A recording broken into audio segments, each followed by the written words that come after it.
네, 여러분들 반갑습니다. 지난주 대면으로 수업을 하고 이번 주 이제 비대면 중간고사 전에 마지막 수업을 진행하도록 할게요. 우리가 지난주에 게슈탈트 상담 이론에 대해서 한 절반 정도 했고요. 이번에 그 비대면 수업 시간에 게슈탈트 수업을 다 끝내도록 하겠습니다. 그래서 지난주에 주요 개념 중에서 알아차림과 접촉에 대한 수업을 여기까지 아마 진행했는 것 같습니다. 그래서 잠깐 복습을 하자면은 알아차림이라는 것은 게슈탈트 형성을 촉진하기 위해서 이 알아차림이 굉장히 필요하다. 그리고 접촉이라는 걸 배웠죠. 환경과 접촉을 통해서 환경과의 어떤 상호작용, 이 접촉을 통해서 게슈탈트의 해소를 정진시킨다고 했어요. 그리고 이 알아차림과 접촉, 이걸 계속해서 번갈아 가면서 하면서 전경과 배경이 교체될 수 있도록 해준다고 했죠. 네. 그러면은 게슈탈트 이론에서 말하는 정신병리 이론에 대해서 이제 수업을 하도록 할게요. 접촉 경계 및 성격적인 첫 번째가 성숙인데요. 우리가 이제 그 접촉 경계라는 거는 뭐냐면은 우리가 이제 건강한 유기체 내지는 유기체를 다른 말로 하면 생명체입니다.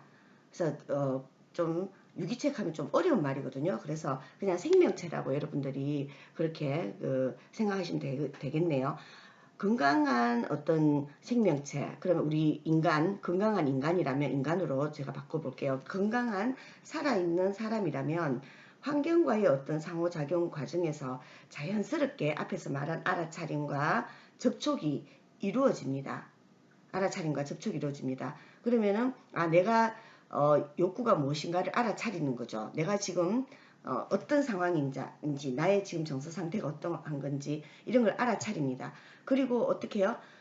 환경과 접촉을 합니다. 접촉을 통해서 계속해서 인간은 내가 가졌던 욕구라든가 이런 것들을 해소하고 그러면서 정경이 배경으로 넘어가고 또 계속해서 배경에 있는 게 계속 정경으로 나오려고 한다면은 그러면은 접촉을 통해서 또 해소하고 알아차림과 접촉을 통해서 해소하고 이렇게 하면서 어떻게 하느냐 결국에는 인간들은 성장한다라는 겁니다.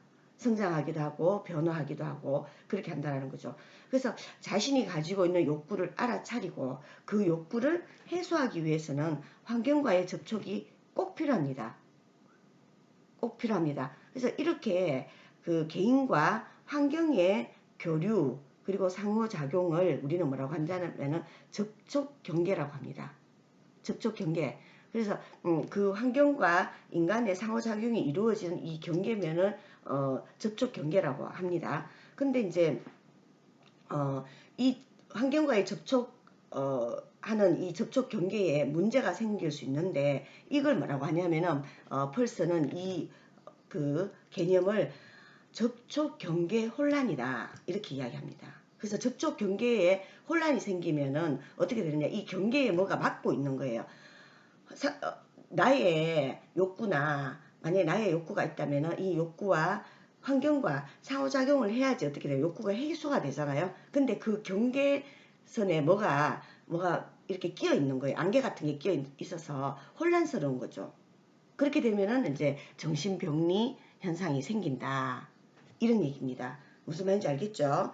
그래서 접촉 경계 혼란으로 만약에 이 유기체는 에너지를 환경과 효과적으로 교류하지 못하고 접촉하는 데 쓰지 못하게 되면 그러면은 공상이라든가 막 환상 같은 무의미한 활동 이런 것들에 막 우리가 그 에너지가 분산돼 버리는 거죠. 그래서 이럴 때 자신이 내가 가지고 있는 이 경계가 불명확해지면 내 정체성을 제대로 확립하지 못합니다. 그래서 어떤 경우에는 심한 경우에는 내 몸과 내 정신 이게 그야말로 경계가 막 혼란해지는 거죠. 그럼 예를 들면은 우리가 뭐 보면 내가 되게 스트레스 받으면은 먹는 걸로 그 스트레스를 막 푸는 사람 있어요. 그래서 이제 이걸 다 100% 병리 현상이라고 얘기하기는 그렇지만 그런 경우도 뭐냐면은 접촉 경계의 혼란이다라고 볼 수 있는 거죠. 그러니까 나는 내가 지금 마음이 허해요. 마음이 허한데 배가 고프다고 생각하는 거죠. 마음이 허한데 배가 고프다고 생각하니까 어떻게 됩니까? 밥을 막 먹어서 스트레스를 해소하는 거죠. 그래서 혹시나 나는 스트레스 받으면 막 먹어서 스트레스를 해소한다 이렇게 이야기하는 사람이 있습니다. 별로 그게 큰 문제로 생각하지 않고 만약에 그런 경우가 있다면 스스로 한번 생각해 보세요. 만약에 그런 사례가 있다면 그러면은 내가 혹시 내 몸의 몸과 정신의 의식의 경계를 혹시 넘나들고 있는 게 아닌가. 그러면 그걸 빨리 알아차리셔야 됩니다. 이거는 배가 고픈 게 아니다. 배가 고픈 게 아니다라는 걸 빨리 알아차리셔야 된다라는 겁니다. 예, 그래서 이제 이런 게 바로 접촉 경계 혼란입니다. 근데 우리가 이제 그냥 먹고 싶어서 먹는데 표현을 그렇게 할 수도 있거든요. 보면 뭐 나는 스트레스 받으면은 그냥 푹 잔다 이런 사람도 있죠. 그러니까 스트레스 받으면 실제로 어때요? 정신적으로 스트레스 받으면 실제로 몸이 피곤하거든요. 그렇게 해서 잠으로 내가 스트레스 해소한다라고는 할 수 있는데, 근데 내가 마음이 허한데 배가 고프다고 생각하는 거, 그러면 먹어도 배가 고픈 거죠.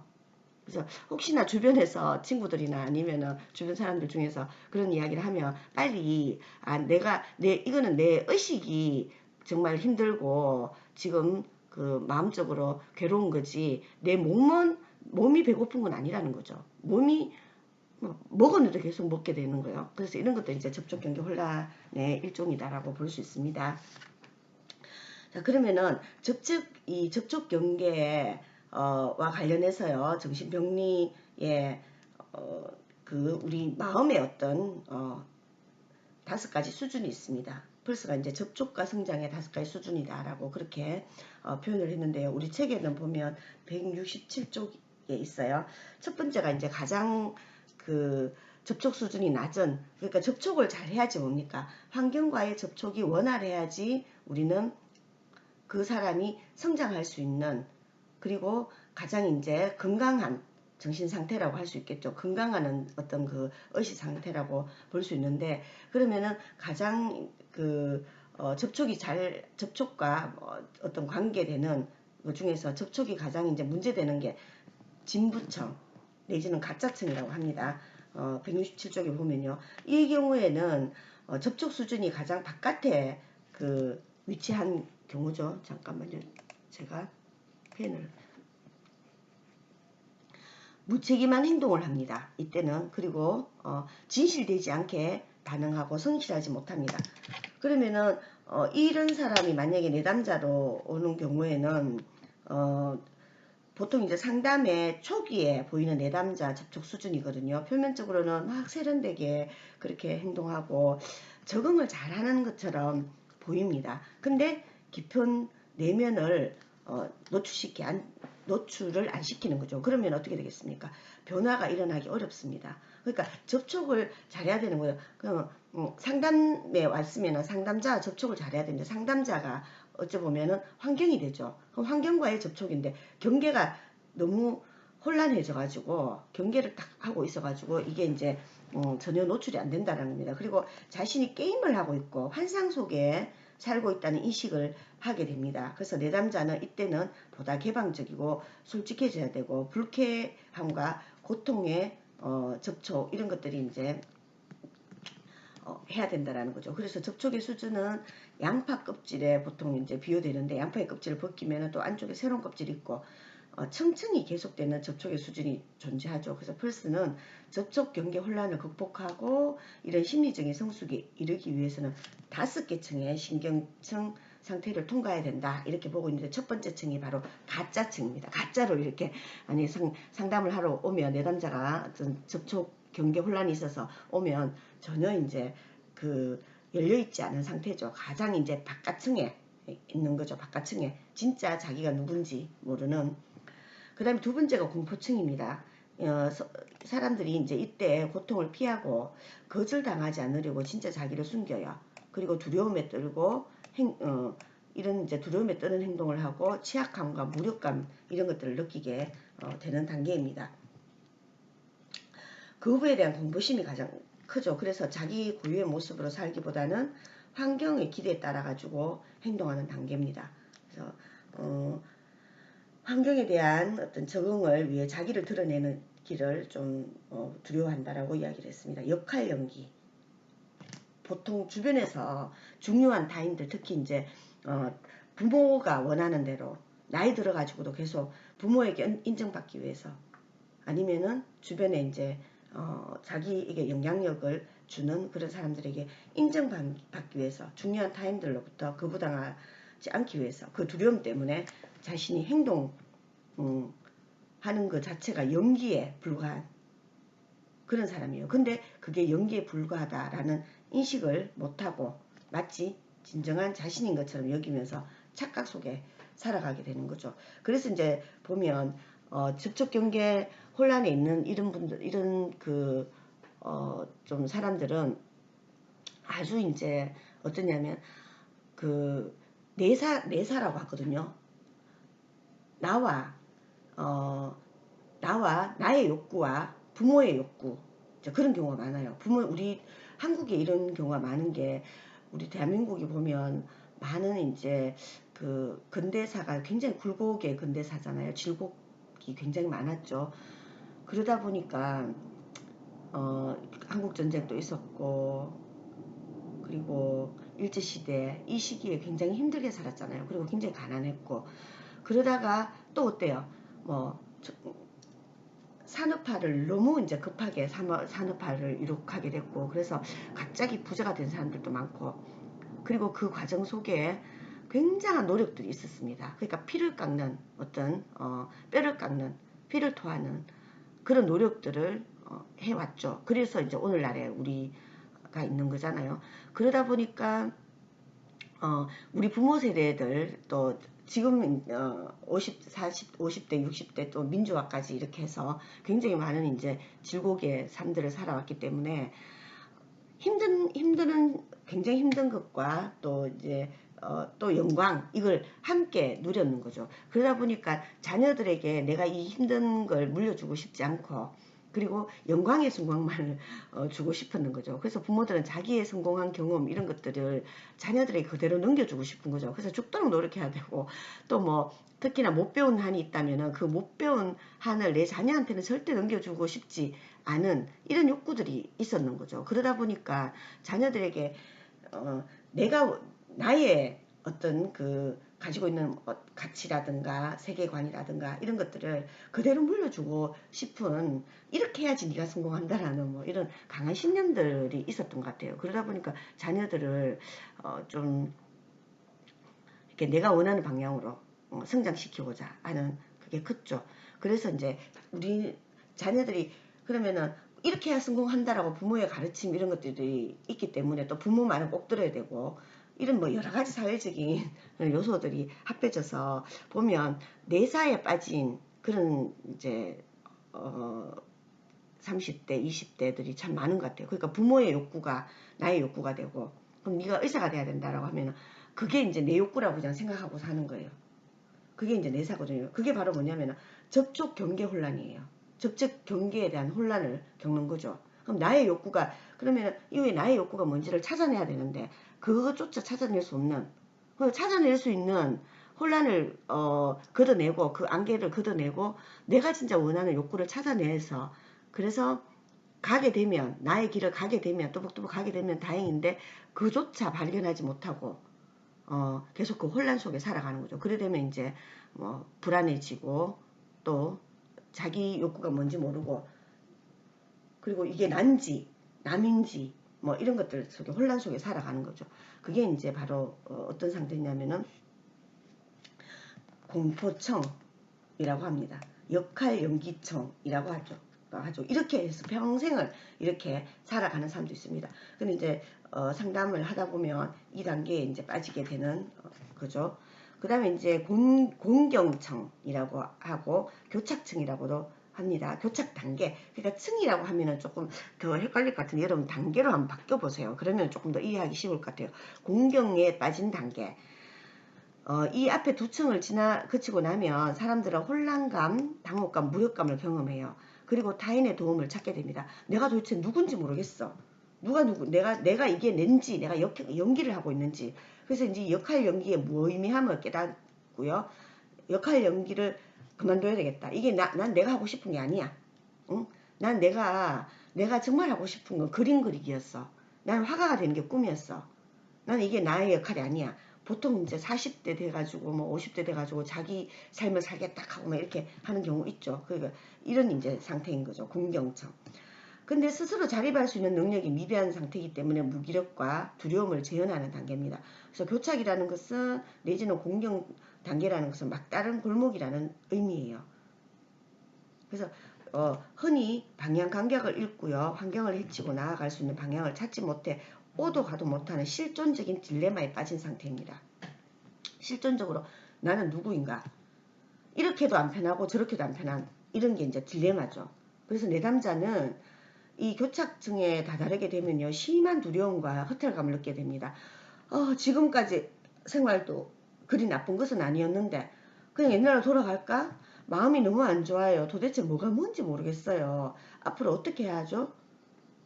그냥 쉬고 싶어요. 같은 이런 토로를 하게 되는 그런 단계입니다. 그래서 이제 만약에 상담의 단계라면은 이렇게 이제 이야기를 하겠죠. 근데 내가 만약에 이런 경험을 혼자서 하게 된다. 난 내가 그 부모님이 원하는 대로 그렇게 내가 내 직업을 선택하고 그렇게 맨날 하는 방향으로 살았어요. 근데 이건 내가 아니야 라고 뒤늦게 이제 발견하게 됐습니다.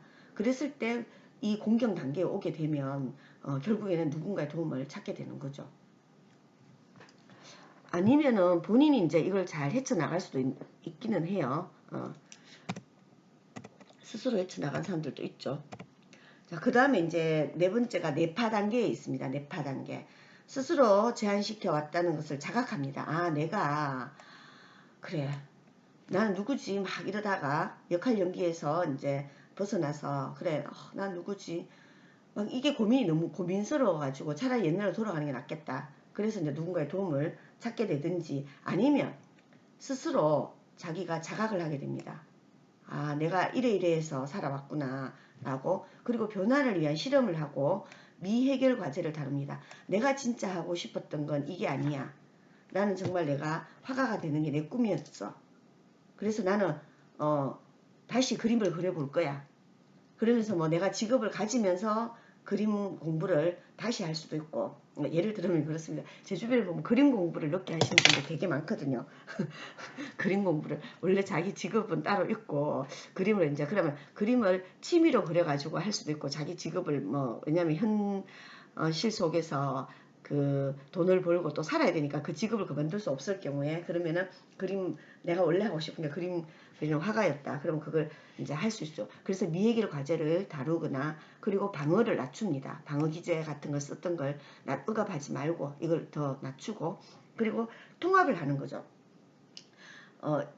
지금 현재에 있는 내가 직업 세계에 있는 이게 이것도 나고 그리고 그림을 원래 그리고 싶었던 이걸 이제 통합하는 거죠. 그리고 사람들은 자신의 가능성과 접촉을 하고 이런 여러 가지 충돌을 포기하는 거죠. 내가 할 수 있는 가능성들과 접촉하는 겁니다. 그러면은 미해결 과제로 남아있던 것도 미해결 과제로 남아있던 그것도 내가 해결을 하고 그리고 뭐 아니면은 나는 내 이 직업이 진짜 안 맞아. 그럼 그만두고 그냥 뭐 모든 것에서 떠나서 그렇더라도 뭡니까? 그게 내가 선택하는 것 같으면은 괜찮겠죠. 내 자유롭게 이제까지 난 이렇게 살았어. 그런 경우 있잖아요. 나는 내가 가수가 되고 싶었어요. 근데 지금까지 현실 속에서 그 돈을 버느라고 아무것도 그 일을 못한 거예요. 그래서 이제 나 지금부터 이제까지 열심히 살았어.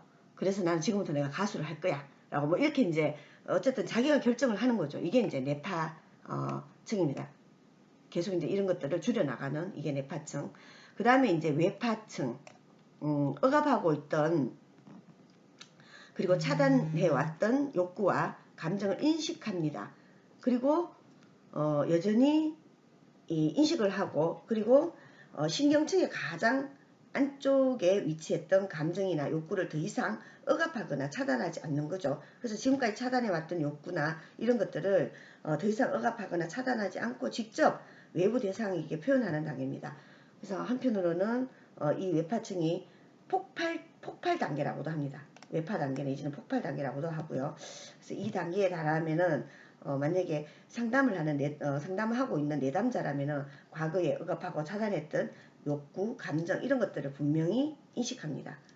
그리고 강한 게슈탈트를 형성해서 자기가 그동안에 차단했던 욕구, 이 감정들을 정경으로 떠올려서 환경과 접촉을 하고 미해결 과제를 완결 짓는 그런 단계다. 그래서 이 단계에서는 내담자는 이제까지 나를 지탱해왔던 그런 유아적인 어떤 욕구나 어리석은 생각을 포기하고, 그러면서 과거의 삶을 한탄하고 뭐 울기도 하지만, 흐느끼 울기도 하지만 이걸 표출하고, 그리고 어쨌든 자신의 정말 하고 싶은 일을 하게 되거나, 아니면은 내가 이걸 어떻게 하지 못하는 과거에 미해결되는 과제라면은 그러면은 그걸 해결하게 되는 그런 단계죠. 그럼 우리는 이제 직업적으로도 내가 원래 하고 싶었던 걸 미해결 과제로 쭉 넣어놓는 경우도 있지만, 그 외에도 뭡니까? 누군가와 관계 속에서 내가 해결되지 못한 과제들 있죠. 이런 과제들. 그래서 보면 인정받지 못했던 부모님과 우리가 이제 양육자와의 관계에서 내가 그때 너무나 힘들었던 기억이 있다. 그게 해결되지 못한 과제가 있다. 그러면은 외파층 단계에서는 뭐 때문에 내가 이렇게 힘들고 잘 몰랐어요. 근데 외파층 단계에서 상담이나 이런 걸 통해서 진짜 깊숙하게 묻어두었던 그 미해결 과제, 이걸 끄집어내었어. 그래서 내가 그걸 해결해 가는 거죠. 미해결 과제로 계속 남겨두는 게 아니라 그 미해결 과제를 해결해내는 거. 지금 이게 바로 뭡니까? 접촉이잖아요. 미해결 과제가 있다. 그러면은 내가 그걸 알아차리고, 그리고 지금 현재의 환경과 상호작용하는 거예요. 접촉하는 거예요. 근데 이 접촉이 뭔가 경계가 딱 쳐져 있고, 그 경계에서 왔다 갔다 해야 됩니다. 우리가 경계에서 이거는 내가 이걸 접촉해서 마주쳐서 내가 이걸 해결해야 되나, 아니면은 에이 괜찮아 이 정도는, 그러면서 이제 이 경계가 딱 있어요. 이걸 가지고 올 건가 말 건가. 근데 이게 혼란이 막 오는 거예요. 그래서 뭐가 막고 있어요. 안개 속에처럼. 그럴 경우에 우리는 힘들게 이 혼란을 겪게 된다는 겁니다. 그래서 이 혼란들을 걷어내는 작업이, 이 혼란들을 걷어내는 이게 이제 필요하고, 그리고 그게 바로 뭡니까? 알아차림을 통해서 이제 알아낸다라고 볼 수 있겠죠. 그래서 이 5단계 층이라고 했는데, 여러분들이 단계로 좀 이렇게 저는 이제 이걸 가짜 단계, 공포 단계, 교착 단계, 내파 단계, 외파 단계, 이렇게 좀 그 단계로 바꾸니까 훨씬 이해하기가 쉬운 것 같아요. 여러분들도 그래서 좀 그렇게 그 단계로 한번 바꿔서 이해를 해보시면 어떨까 싶습니다. 그래서 외파 단계까지 오면 어떻게 되나요? 복원감과 전체감을 경험하게 됩니다. 내가 이제 그동안에 힘들었던 이런 것들을 새롭게 복원하고, 그리고 진정한 자기가 되고 큰 에너지를 얻고요. 정서를 느끼고 나의 정서를 느끼고 표현하고 더 실현하게 됩니다. 표현하게 되니까 실현하게 되고. 그래서 외파 단계처럼 이렇게 내가 가지고 있는 여러 가지 욕구라든가 과거의 어떤 해결되지 못한 과제라든가 이런 것들과 원활하게 접촉을 하게 되면 어떻게 됩니까? 성장하게 된다는 겁니다. 성장하게 되면 미해결 과제들이 해결돼서 내가 마음이 편안해지겠죠. 그리고 그런 것들은 저 배경으로 갈 거는 배경으로 가고, 정경으로 또 올릴 거는 정경으로 해서, 또 정경 배경과 정경과 배경이 이렇게 뚜렷하면 어떻게 되겠어요? 정경에 내가 더 몰두할 수 있는 거죠. 몰입이 가능한 거죠. 그래 되면 당연히 현실에서 내가 성장하게 된다. 성장을 경험하게 된다. 이렇게 이제 보는 거죠. 예. 그러면은 정신병리론 접촉경계 혼란입니다. 여러분들 이제 접촉경계 혼란 앞에서 제가 설명을 드렸습니다. 접촉경계 혼란은 뭐냐? 바로 자기와 타인들 사이의 경계가 모호하거나 붕괴되거나 혼란스러운 상태입니다. 그러면 자기와 타인들 사이의 경계뿐만 아니라 경계 혼란은 지금 환경과 나의 어떤 욕구 사이, 욕구가 있어요. 내가 욕구를 알아차렸어요. 그러면 이 욕구와 환경이 접촉을 해야 돼요. 근데 이 접촉이 제대로 안 되는 거죠. 접촉이 사이에 뭐가 껴 있어요. 그래서 나의 욕구와 환경이 이렇게 접촉하지 못하도록 뭔가 경계 혼란이 오는 거. 이게 바로 이제 접촉 경계 혼란이다라고 이제 볼 수 있겠죠. 169페이지 보면요. 자신과 타인들 사이의 경계가 모호하거나 붕괴되는 거고, 이건 바로 뭐냐면은 게슈탈트 형성과 해소 과정을 방해하는 정신병리 현상을 설명하기 위한 개념이 됩니다. 그래서 건강한 사람은 접촉 경계에서 환경과 잘 교류를 합니다. 그래서 자신에게 필요한 것은 경계를 열어서 받아들여요.